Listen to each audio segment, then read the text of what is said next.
Every morning, when the alarm rang, he felt the same weight in his chest. Not physical exhaustion, but something heavier, something invisible. He would lie in bed, staring at the ceiling, listening to the alarm echo through the room, and for a few seconds before he reached for his phone, there was always the same thought. I should be doing something else with my life. But he didn't know how to name it yet. So he snoozed the alarm, and then he snoozed it again. The sunlight slipped through the curtains, painting soft lines across the wall, while outside, the world was already moving. People were getting ready, dreams were being chased, time was flowing, and he was still there, motionless. Eventually, he forced himself to sit up. His feet touched the cold floor. He rubbed his face, feeling the heaviness of another day, starting exactly like the last one. The mirror reflected someone who looked fine from the outside, but inside, something was quietly breaking. He dressed, grabbed his phone, and scrolled without thinking. Videos, photos, other people's lives, other people's achievements, other people moving forward. And without realizing it, he compared. Then he sighed, locked the phone, and left the room. The bus ride to work was always silent, not because there was no noise, there was plenty of it, but because his mind was full of thoughts he never finished.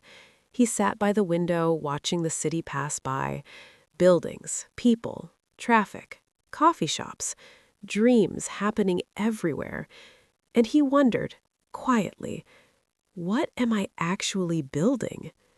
For years, he had told himself he was busy. Busy with work, busy with survival, busy with responsibilities. But deep down, he knew the truth. He was busy avoiding something. Because there was something he had always wanted to do.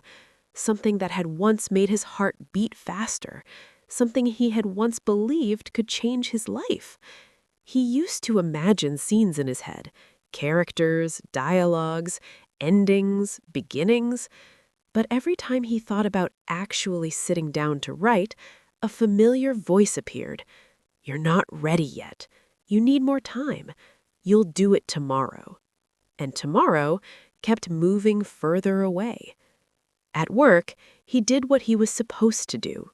He answered emails, completed tasks, smiled when necessary, but his mind was somewhere else.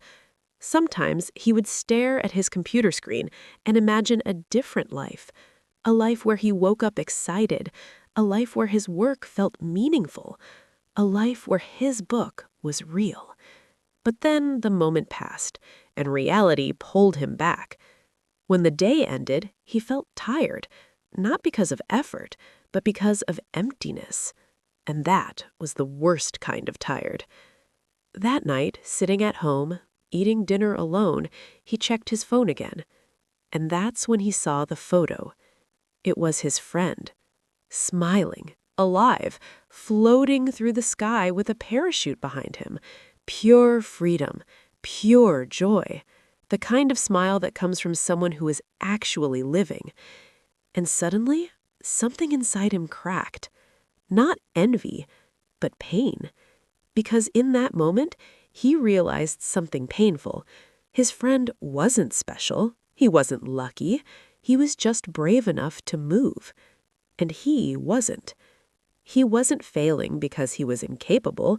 He was failing because he kept postponing the one thing that mattered most to him. His book. His story. His dream.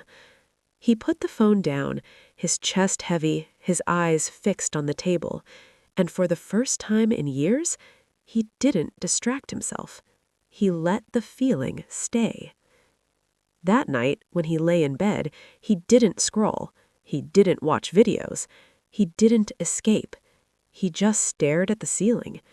And that's when the thought finally became clear. What if I never write it? Not tomorrow, not someday. Never. What if the story he carried inside him died with him? The fear was quiet, but powerful. And suddenly, Procrastination didn't feel harmless anymore.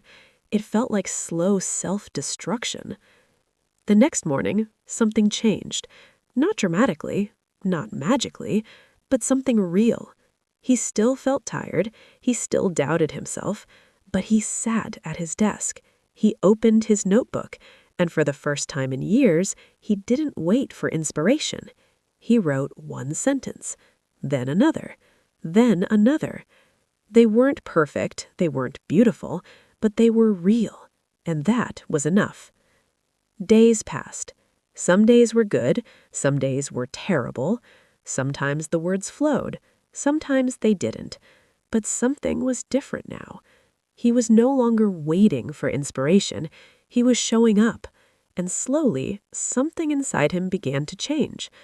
The book was no longer just an idea, it was becoming real.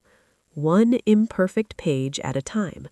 He still took the bus, still drank coffee, still worked. But now, beneath everything, there was something alive. A purpose. A story growing. And for the first time in years, he felt something new. Hope. Not loud, not flashy, but steady. Because this time, he wasn't waiting anymore. He was writing.